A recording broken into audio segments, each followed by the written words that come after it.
Leishemba Entertainment gi makhada puthokchaba APIKPA MAHUM The Littleness hariba Manipuri feature film asi lakliba August ki tarik 18 da Epom Media App ta sungsoi soitana release tawjaragani.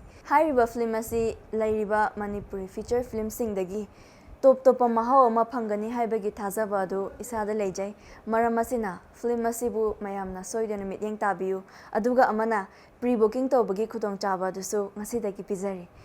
Manipuri film gi artist singbu amadi film asibu nungsibiduna mayam punna support tawbiyu. Leishemba Entertainment ki makhada puthokchariba APIKPA MAHUM haiba film asi lagliba August ki day 19 da Epom Media da sungsoi soidana release tawjaragani.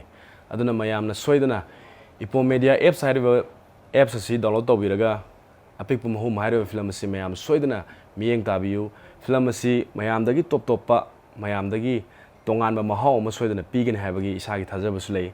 Manipur film bu sakhotpada mayam su mateng pangbiyu amadi Epom Media bu su support tawbiyu.